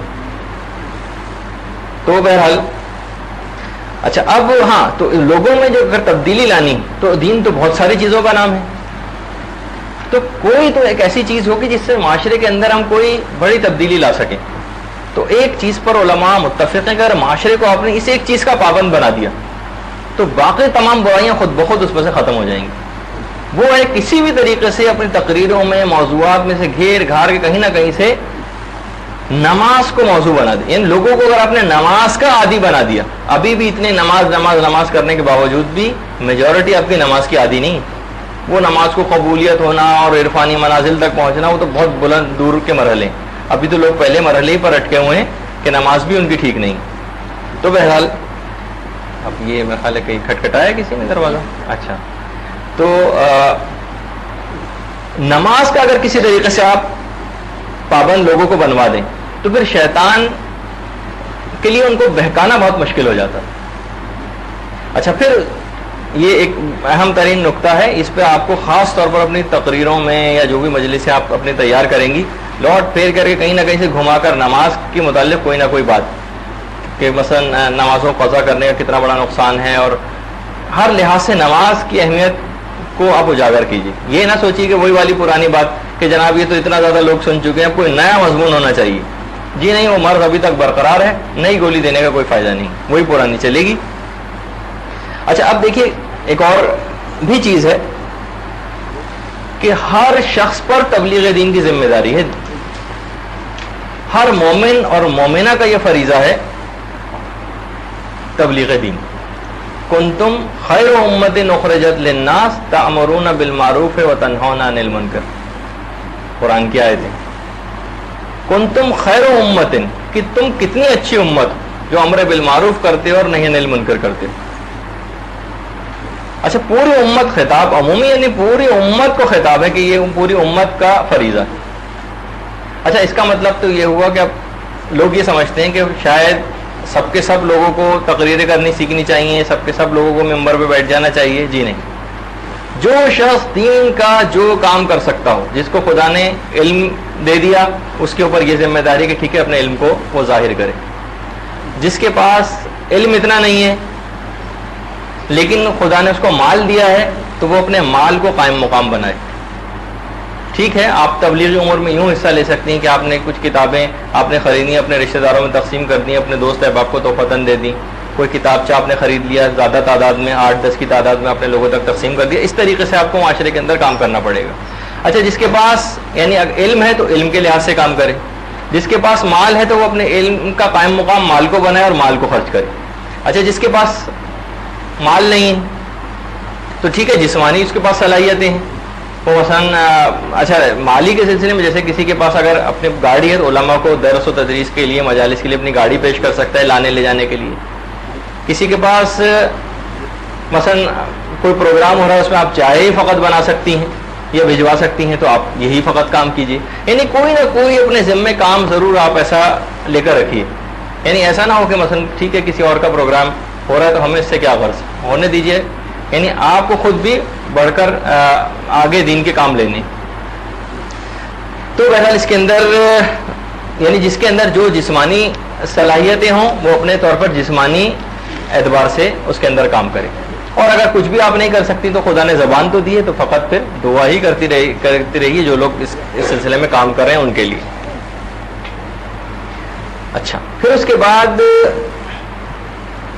کبھی بھی آپ اپنی تعداد کی کمی کو نہ دیکھیں. تعداد کی کمی کبھی آپ کے مد نظر میں دیکھیں ہم لوگ کتنے کم لوگ ہیں, ہم معاشرے کو کیسے ٹھیک کر سکتے ہیں, کام کیسے کر سکتے ہیں. قرآن کی آیت ہے کم من فئۃ قلیلۃ غلبت فئۃ کثیرۃ باذن اللہ. کتنی چھوٹی چھوٹی جماعتیں ایسی تھیں جو پروردگار کے حکم سے بڑی بڑی جماعتوں پہ غالب آ گئیں. تو پروردگار کی طرف آپ دیکھیے, جیسے کہ علماء ایک مثال بھی پیش کرتے ہیں کہ دیکھیے بعض اوقات علاقے کا جو کوئی ایسا غنڈہ ہوتا ہے, یعنی پیر پنکھی شاہ ٹائپ کے جو ہوتے ہیں جن کو پھونک مارے تو وہ اڑ جائیں, لیکن وہ ایسا اکڑ رہے ہوتے ہیں تو معلوم نہیں چلتا کہ جناب علاقے کا جو تھانے دار ہے نا وہ ان کا جاننے والا ہے, اس کی بیس کے اوپر مثلا وہ لوگ اکڑ رہے ہیں. تو بعض اوقات جب آپ دین کے لیے کام کرنے نکلتی ہیں تو آپ کی بیک پہ کون ہے؟ پروردگار عالم. تو کبھی بھی کسی بھی اعتبار سے اپنے آپ کو چھوٹا انفیریئر یہ کوئی آپ نہ سوچیے کہ میں کیا کر سکتی ہوں. دیکھیے پیچھے کیا معمولی ہم سے سیکریٹری جاتے ہیں کہ بہت معمولی سا کلرک ہے وہ ایسا کر کے بات کر رہا ہوتا ہے تو پتہ چلا کہ سیکریٹری صاحب جو پیچھے بیٹھے ہوئے ہیں ان کا خاص آدمی اس کی بیس پر یہ اکڑ رہے تھے. تو اسی طریقے سے آپ بھی جو اکڑیں گی تو وہ اس میں بھی یعنی آپ دیکھیے کہ آپ کے پیچھے کون ہے. تو بہرحال کبھی بھی اپنی تعداد کی کمی کو اپنے آپ کو کمزور نہ سمجھیے اور معاشرے کے اندر ویسے ہی آپ کام کرتی رہیے. اچھا دیکھیے مختلف پروگرامز بھی اس سلسلے میں معاشرے کو تبدیل کرنے کے سلسلے میں آپ کر سکتی ہیں. کبھی آپ مثلا ہفتہ نماز بنا سکتی ہیں, کبھی جناب آپ ہفتہ امر بالمعروف اور نہی عن المنکر منا سکتی ہیں. مثلا کبھی آپ ہفتہ کتب بینی منائیے. یعنی کسی بھی اعتبار سے کوئی ایسے ایسے ہفتوں کا انتخاب کر کے یہ جو مغرب کے جو اتنے سارے دن ہیں ہمارے یہاں وہ مدرس ڈے اور فادرس ڈے اب تو یہاں بھی آ گیا. دیکھیے ان قوموں کے اندر تو پھر بھی ٹھیک لگتے ہیں کہ جہاں بس اس کے بعد جو بچہ جوان ہونے کے بعد ماں باپ کو چھوڑ کر جاتا ہے تو بس اس کا کچھ پتہ ہی نہیں. وہاں یہ ہوتا ہے کہ چلو وہ فادرس ڈے پہ اس نے اپنی ماں کو ایک کارڈ بھیج دیا, فادر کو فادرس ڈے پہ کارڈ بھیج دیا, ماں کو مدرس ڈے پہ کارڈ بھیج دیا. لیکن بے عینی وہی آپ یہاں پہ چیز کاپی کر رہی ہیں, جب دن رات ان کے ساتھ ہیں, ان کی خدمت میں مشغول ہیں. وہاں بھی مثلا یہ سلسلہ یعنی ان کی دیکھا دیکھی شروع ہو گیا. ٹھیک ہے, وہاں پہ ان کی افادیت زیادہ ہے, یہاں پہ بھی فی الحال ان چیزوں کی ضرورت نہیں. جہاں واقعی ضرورت ہے جن چیزوں کی, وہاں پر آپ کو اس لحاظ سے کام کرنا ہے. اچھا, اب ایک چیز اور تو دیکھیے, اگر علماء کا یہ بھی جملہ ہے بعض اوقات کہ اگر فساد عملی ہو تو تبلیغ عملی کرنا پڑتی. یہ جملہ ہے بڑا اہم. اگر فساد عملی ہو تو پھر تبلیغ عملی کرنا ہوتی. یعنی خالی فقط کہہ دینا, جیسے ایک عالم کا واقعہ میں کتاب میں پڑھ رہا تھا کہ وہ کہہ رہے ہیں کہ میں ایک دفعہ ٹرین میں سفر کر رہا تھا, تو کھانے کا وقت آیا, لوگ کھانا کھانے بیٹھ گئے.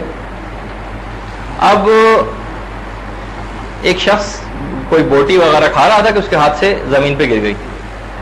اب اس نے ذرا حقارت سے یعنی اپنے پاؤں سے بوٹی کو ایک طرف کر دیا. اب انہوں نے کہا دیکھیے یہ فساد عملی تھا. زبان سے میں کہتا کہ آپ نے کیا کیا کیا نہیں کیا تو وہ ناراضگی کی ایک بات ہوتی اور آپس میں کوئی ٹسل چل جاتی. انہوں نے کہا تبلیغ عملی کرنا ہے. انہوں نے گئے, جا کے بوٹی کو اٹھا کے لائے, اس کو دھویا اور کھا گئے. وہ شخص یہ کہتا ہے کہ اتنا زیادہ میں نے شرمندگی اس بات کو آ کے اس نے معافی مانگی, اپنی غلطی کی اصلاح کی.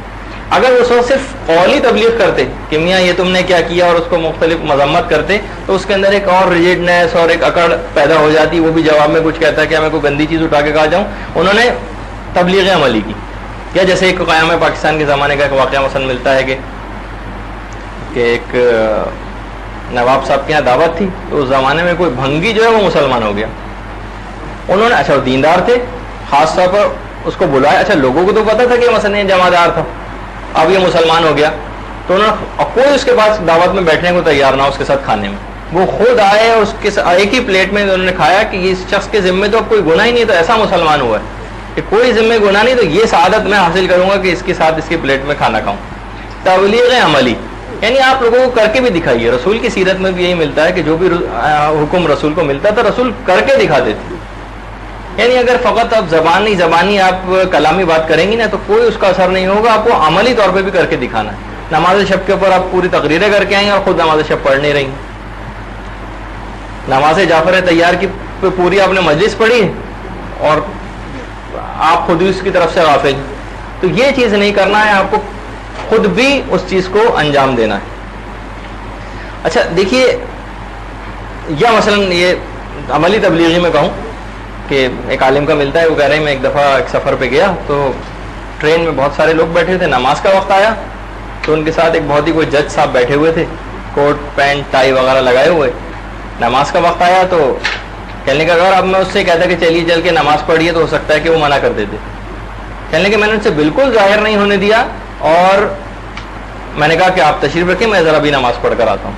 میں نماز پڑھ کے آیا اور واپس آ کے ان سے وہیں سلسلہ کلام کا آغاز کیا, اور انہوں نے بالکل ظاہر نہیں ہونے دیا کہ میں نے ان کو کوئی کمتر سمجھا ہے یا کوئی ایسی بات. پھر اگلی نماز کا اسی طریقے سے وقت آیا کیونکہ ٹرین میں کافی دن سفر ان کو کرنا تھا. تو ان صاحب کا کہنا ہے, ان جج صاحب کا, بعد میں اتنے شرمندہ ہوئے اور کہا کہ میں ہی بہت ہی ناہنجار اور خبیث ہوں. یعنی آپ بار بار اس طریقے سے نماز کے لیے جاتے رہے آپ کو. اچھا اس وقت اگر وہ زبانی تبلیغ کرتے تو ہو سکتا ہے کہ وہ شرما حضور میں پڑھ لیتے, نہیں بعد میں نہ پڑھتا. لیکن اپنے اس عمل سے کہ انہوں نے اس کی توہین بھی نہیں ہونے دی اور عمل سے کر کے دکھایا کہ نماز کا وقت آ گیا, اور بار بار اس طریقے سے وہ اٹھ کر گئے اور انہوں نے نماز پڑھی. تو اس سے معاشرے کے اندر ایک تبدیلی آئے گی انشاءاللہ جب آپ اس لحاظ سے کام کریں گے, بشرطے آپ خود. اچھا دیکھیے, وہ ہوتا ہے نا جیسے ایک عالم کو کسی نے خط لکھا کہ حضور والا آپ کی خدمت میں تو میں آنا چاہتا ہوں, درس و تدریس بھی اٹینڈ کرنا چاہتا ہوں آپ کے, لیکن کیا کروں, داڑھی منڈواتا ہوں, آپ کی خدمت میں آتے ہوئے شرم آتی. اب دیکھیے, اب کوئی جس کو طریقے نہیں پتا یا لوگوں کی نفسیات نہیں پتا تو وہ تو کہے گا کہ نہیں میاں آپ کو تو داڑھی رکھ کے آنا ہے, داڑھی رکھنی تو واجب ہے. انہوں نے کہا کوئی بات نہیں, تم میں اگر ظاہری عیب ہے تو مجھ میں باطنی عیب ہے, تم آنا شروع کرو. اچھا اس طریقے سے اس کو انکریجمنٹ ہوئی اور کچھ ہی دن میں وہ آیا تو اس طریقے سے حکمت سے کام لے کر آپ کو گناہ چھڑوانے ہوں گے. یا جیسے میں نے شاید آپ کے جو گروپ اے کی پہلے کلاس ہوتی تھی اب وہ بعد میں مرج ہو گئی, ان کے سامنے کا واقعہ پیش کیا تھا کہ ایک صاحب بہت شائق تھے, کسی طور پر طبلہ و سارنگی بجایا کرتے تھے. اب اچھا جب اس طرف آئے اور دینی طرف رجحان ہوا, مختلف تقریبات کے اندر ان کو بلایا جاتا تھا. کسی عالم کے پاس گئے کہ آپ یہ بتائیے کہ میں طبلہ و سارنگی نہیں چھوڑ سکتا, یہ تک تو میرا پروفیشن بھی ہے. اچھا آپ کسی کوئی جو کچا ہے اگر تبلیغی کام میں تو وہ کہے گا کہ ٹھیک ہے, اسلام کو آپ کی ایسی ضرورت نہیں, آنا ہے تو پورے اسلام میں ایک ساتھ آئیے ورنہ آپ جائیے, کوئی آپ کی ضرورت نہیں. تو اب ایک عالم کے پاس گئے, وہ واقعی تبلیغ کی حکمتوں سے آگاہ تھے. انہوں نے کہا کہ ٹھیک ہے طبلہ و سارنگی تم بجاؤ, لیکن بس تم ایک وعدہ کرو, ایک کام کرو, جب بھی نماز کا وقت آئے گا تم فوراً نماز کے لیے اٹھ جایا کرو گے, بس یہ شرط ہے. اچھا اب انہوں نے شرط قبول کر لی. اچھا وعدے کے پکے تھے. اب لوگوں نے تقریبات میں بلانا شروع کیا, جیسے ہی نماز کا وقت آیا چاہے وہ محفل اپنے عروجی پر کیوں نہ ہو, طبلہ و سارنگی چھوڑا اور چلتے بنے. تو نتیجہ تو یہ ہوا کہ طبلہ و سارنگی تو انہوں نے نہیں چھوڑا, طبلہ و سارنگی نے ان کو چھوڑ دیا اور لوگوں نے بلانا ہی بند کر دیا. تو دیکھیے انہوں نے حکمت سے کام لیا کہ معاشرے کے اندر تبلیغ کیسے کی جائے. ایک شخص مثلاً ایک صاحب تھے, وہ کہتے تھے میں خضاب لگاتا ہوں, اور اکثر ایسا ہوتا ہے کہ لوگ مسلسل روزانہ بھی اپنے لگاتے ہیں. تو وہ کہتے تھے کہ میرا یہ ہوتا ہے کہ میں وضو نہیں کر سکتا, تو اس لحاظ سے انہوں نے نماز ہی چھوڑ رکھی تھی. اب ایک عالم کے پاس گئے اور ان کے سامنے انہوں نے چیز رکھی کہ میں خضاب کرنے کی عادت نہیں چھوڑ سکتا اور یہ سب چیزیں لگی ہوتی ہیں, اس پہ میں وضو نہیں کر سکتا, تو اس وجہ سے میں نماز بھی نہیں پڑھتا. انہوں نے کہا ٹھیک ہے تم بغیر وضو ہی نماز پڑھ لیا کرو, لیکن بس ایک شرط ہے, ہر نماز کو پابندی سے مسجد میں جا کے پڑھ لو, لیکن بغیر وضو ہی کیوں نہ صحیح. اچھا چند دن تک جب وہ گئے مسجد میں نماز کے لیے تو خود ہی ان کے دماغ میں خیال آیا کہ اس ٹھک بیٹھک کا کیا فائدہ, وضو کر کے آنا زیادہ مناسب ہے. تو بہرحال دیکھیے اب یہ کیا ہے کہ حکمتوں سے کام لینا, یا جیسے کہ ملتا بھی ہے بہت ساری روایتوں میں کہ قبیلہ بنو ثقیف جب یہ نئے نئے مسلمان ہوا تو انہوں نے یہی کہا کہ ہم ہم مسلمان ہو رہے ہیں لیکن 2 شرطوں پر. رسول سے آگے کہا یا رسول اللہ ہم مسلمان ہوں گے لیکن 2 شرطوں پہ, ایک تو ہم نماز نہیں پڑھیں گے, دوسرا ہے کہ ہم زکوٰۃ نہیں دیں گے, یا ایک روایت میں کہ جہاد نہیں کریں گے. تو رسول نے ان کی یہ دونوں شرطیں قبول کر لی. لوگوں نے کہا یا رسول اللہ نماز اور یہ جہاد یہ تو دین کا اہم ستون ہے, یہی نہیں تو کیا فائدہ ہوگا. رسول نے کہا ان کو دین اسلام قبول تو کرنے دو, پھر خود بخود دین ان سے سارے کام کروائے گا. جس طریقے سے اگر مثال تو بہت بھونڈی ہے, شاید انہوں نے اس وقت بھی دی تھی کہ اگر کوئی شخص یہ کہے کہ بھائی میں شراب پیوں گا لیکن جھوموں گا نہیں, تو آپ کو اس کی شرط مان لینے میں کیا اعتراض ہے, خود بخود شراب اس کو جھوموا دے گی, کوئی ضرورت ہی نہیں ہے آپ کو کہ آپ کو اس قسم کی کوئی شرط لگائیں. تو بہرحال اب اس طریقے سے یعنی مسئلہ یہ ہے کہ آپ کو حکمت سے کام لینا پڑے گا. اب آپ کو دیکھنا ہے کب کس موقع, اچھا سلسلے میں آپ مشورہ بھی کر سکتی ہیں, علماء سے استفسار کر سکتی ہیں کسی معاشرے میں کام کرنے کا اگر آپ کو طریقہ نہیں سمجھ آ رہا ہے تو. اچھا اب دیکھیے یہ جو ہے نا عمل کی تبلیغ, اچھا بہت سے لوگ کہتے ہیں بھائی دیکھیے عقائد کی تبلیغ زیادہ ضروری ہے, یہ اخلاقیات اور عمل کی تبلیغ اس کی طرف ان کی توجہ نہیں ہوتی, اور لوگوں کے عقائد مضبوط کر دیجیے. تو دیکھیے دونوں ہی چیزوں کی ضرورت ہے. آپ کو اپنی تقریریں ایسی بنانی ہے جس میں تقریباً تمام چیزوں کا ہی احاطہ ہو. کہیں آپ کو اشرا پڑھنے کو ملے, خمسہ مجالس پڑھنے کو ملے, تو آپ کو ایسا مجموعی اعتبار سے اپنی تقریریں ایسی بنانی ہوں گی. دیکھیے اصل کے ساتھ ساتھ فرع بھی بہت ضروری ہوتی ہے, جڑ بھی ضروری ہے تو شاخیں بھی ضروری ہیں. مثلا اگر کوئی کہے کہ بھائی جناب ہم نے یہ دیکھیے الہ آباد سے مثلا ہم نے یہ آم کا یہ بیج منگوایا تھا, اب دیکھیے کتنا بڑا یہ درخت ہو گیا ہے, لیکن اس میں سے پھل نہیں آتا. تو ٹھیک ہے جڑ تو اس کی بہت زیادہ مضبوط تھی, تو کبھی بھی آپ فخر سے آپ نہیں کہیں گے کہ بھائی دیکھیے ہم نے منگوایا تھا, ابھی دیکھیے کتنا تناور درخت بن گیا لیکن پھل نہیں آتا, بلکہ آپ افسوس سے کہیں گے دیکھیے اتنی دور سے میں نے اس کا بیج بھی منگوایا اور افسوس کی بات ہے کوئی پھل میں سے نہ نکلا. تو جڑیں تو آپ نے اگر مضبوط کر بھی دی, الحمدللہ لوگوں کے عقائد بڑے مضبوط, بلکہ اتنے مضبوط ہیں کہ کچھ زیادہ ہی مضبوط ہیں اور غلو کی طرف بھی چلے گئے ہیں بعض اوقات, تو وہ بھی آپ کو کرنا ہے. لیکن اس کے بعد اب اس وقت زیادہ جو ہے نا عمل کی تبلیغ کی ضرورت ہے.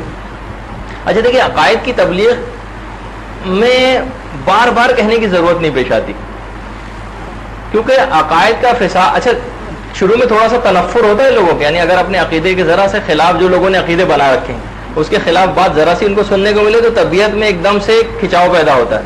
لیکن اگر آپ نے کسی مسئلے پہ قائل کر دیا اور کام کر دیا تو بار بار اس چیز کی تکرار کی ضرورت نہیں ہے، لوگوں کا عقیدہ ٹھیک ہو گیا بس. لیکن عمل، شیطان مسلسل اس سلسلے پیچھے لگا ہوا ہے، عمل کی تبلیغ کی بار بار ضرورت پیش آتی، جبکہ عقائد کی تبلیغ کی بہت زیادہ بار ضرورت پیش نہیں آتی اگر وہی مجمع کی بات کر رہا ہوں. ورنہ ٹھیک ہے کہ نئے سے نئے بچے بھی آ رہے ہیں، ان کے لیے بھی ضروری ہے یہ سب چیزیں. علماء نے ایک بات اور کہی ہے تبلیغاتی کے سلسلے میں، آپ لوگ زیادہ پریشان تو نہیں ہو رہے ہیں کہ بیچ میں پانی وانی کا اگر وقفہ چاہیے تو ہم روک دیتے ہیں اس کو؟ ٹھیک. علماء نے ایک چیز اور کہی ہے اس سلسلے میں کہ دیکھیے کبھی بھی جو تبلیغی کام کر رہے ہوتے ہیں نا لوگ، ان کو دعا کو کبھی فراموش نہیں کرنا چاہیے.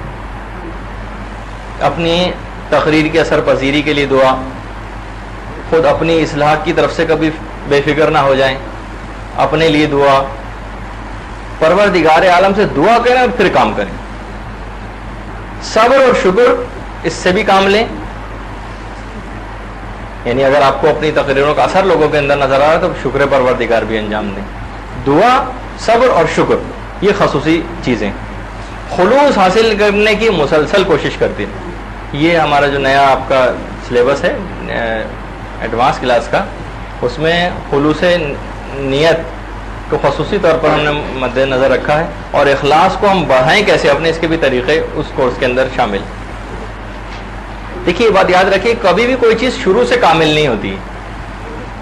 شروع سے کامل، دیکھیے ہوائی جہاز جب شروع میں انسان کس طریقے سے پر لگا کے اڑا کرتا تھا اور پھر کیسے کیسے اس کے اندر ریفائنمنٹ آئی، کوئی بھی چیز ایک دم سے کامل نہیں ہو جاتی کہ انسان اب چاند پہ اور خلاؤں کے اندر پہنچ گیا ہے کہ وہ پہلے لکڑی کے اور مختلف چیزوں کے پر لگا کے اڑنے کی کوشش کرتا تھا. تو اخلاص کے اندر بھی ایسا ہوتا ہے کہ ہو سکتا ہے کہ آپ اپنے اندر اخلاص کا بھی وہ مرتبہ محسوس نہ کریں تو مایوس نہ ہو. بتدریج انشاءاللہ پروردگار عالم آپ کے اخلاص میں اضافہ کرتا چلا جائے گا. تو یہ بھی اس سلسلے میں ایک خصوصی بات ہے. ایک اور اہم چیز ہے، کبھی بھی اپنے کام پر ناز نہ کریں. دیکھیے ضروری نہیں کہ خدا جس سے دین کا کام لے وہ خدا کے ہاں مقبول بھی ہو. یہ بہت اہم بات ہے جس کو لوگ سوچتے ہیں اگر خدا ہم سے دین کا کوئی کام لے رہا ہے تو اس کا مطلب ہے کہ ہمارے اس عمل کو قبول بھی کیا جا رہا ہے اور ہم عند اللہ مقبول ہیں. یہ ضروری نہیں ہے. کیا وہ شعر بھی ہے نا کہ مسلمان مل گئے کعبے کو صنم خانے سے، کیا بہرحال اس قسم کا کوئی شعر ہے کہ بعض اوقات ہوتا یہ ہے کہ انسان پروردگار اپنے دین کا کام کسی بھی شخص سے لے سکتا ہے. ہو سکتا ہے کبھی کوئی کافر سے بھی دین کا کوئی کام لے لے. تو دین کا کام کرنے پر کبھی ایسے نازا آپ نہ ہو جائیں کہ مثلا آپ نے بڑا کام کر دیا اور بڑا ایک آپ کے اندر ایک عجب پیدا ہو گیا اور بڑا آپ کو اپنی تبلیغات کے نتائج بھی لوگوں کے اندر نظر آ رہے ہیں. کیونکہ کوئی عجب نہیں ہے کہ آپ خدا کے ہاں غیر مقبول ہوں اور تب بھی وہ دین کا کام آپ سے لے رہا ہوں. تو کبھی بھی اس لحاظ سے آپ نہ دماغ میں رکھیں. ایک اور چیز جو تبلیغ کرنے والوں کے سلسلے میں علماء نے ذکر کی ہے کہ خدا را سستی اور کاہلی کو اپنے سے دور کر دیجیے.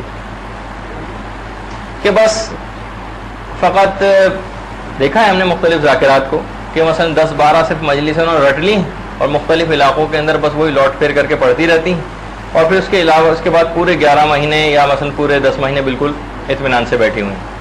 سستی اور کاہلی، ہر وقت آپ کو اقدام کرتے رہنا ہے. بلکہ آپ کو تو اپنی زندگی بڑی مختصر لگنے لگے گی کام اتنے زیادہ کرنے کہ آپ کو اتنی بڑی فیلڈ ہے، اتنی زیادہ لوگوں میں برائیاں ہیں، اپنے اندر برائیاں ہیں، کس کس کی ہم اصلاح کریں گے، آپ کو زندگی اپنی کم محسوس ہوگی. تو اگر سستی اور کاہلی سے کام لیں گی تو بس پھر تو دین کا کام ایسے افراد کے لیے سازگار نہیں. ایک اور چیز اور ہے، وہ یہ ہے کہ استقامت یہ کبھی بھی آپ دیکھیے استقامت کس کو کہتے ہیں. ایک دفعہ آپ سے ذکر ہوا تھا نا کہ سورہ ہود کی جب آیتیں نازل ہوئی تھیں تو رسول کے بال صحابہ نے دیکھا کہ زیادہ سفید ہو گئے.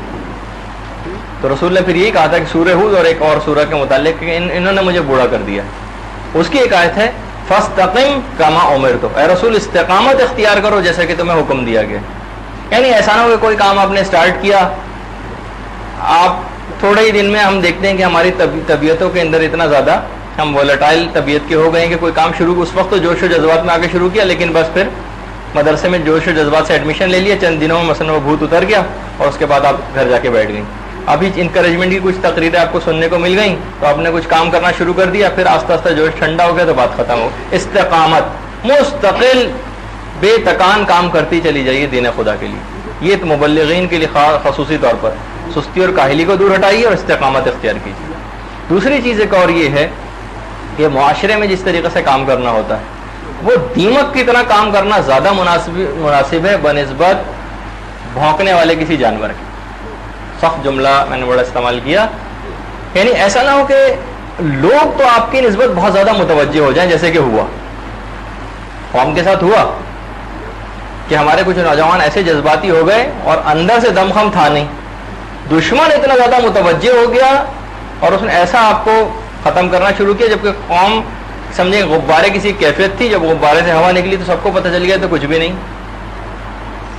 دیمک کی طرح دیکھیے معاشرے کے اندر کام کرنا زیادہ مناسب ہوتا ہے, اندر ہی اندر خاموشی کے ساتھ کسی کو پتہ بھی نہ چلنے پائے آپ ایسا کام کرتی چلی جائیے. دیمک کیا کرتی, بظاہر عمارت بالکل صحیح ہوتی ہے اور آپ ایک لکڑی کے اوپر بعض اوقات ٹانگ مار دیں تو پوری عمارت نیچے آ جاتی, بنسبت اس کے کہ معلوم ہے اگر کسی جگہ کہ بھائی فلاں گلی سے نہ گزری گا, وہاں پر ایک بڑا خطرناک کتا ہوتا ہے مثلا, تو ہر شخص جو بھی وہاں سے گزرے گا تو بہت چوکنا ہو کے گزرے گا, ہاتھ میں کوئی نہ کوئی لاٹھی ہتھیار یہ لے کر آئے گا. تو وہ ہمارے ساتھ وہی ہو گیا, دشمن اتنا زیادہ طاقتور ہو گیا اور ہم نے شور مچا مچا کے اس کو ہوشیار کر دیا اور خود ویسے کے ویسے ہی رہے. اچھا, اب بس ایک آخری اس میں نقطہ اور بس اس نقطے کی تھوڑی وضاحت کر کے ہم گفتگو کو اپنی ختم کریں گے.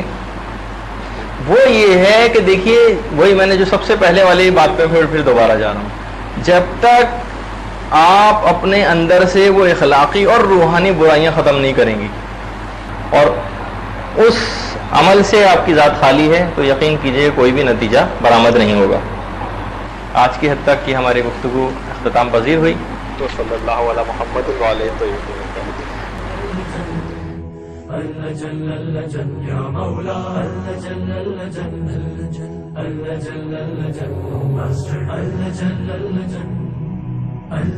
يا صاحب السماء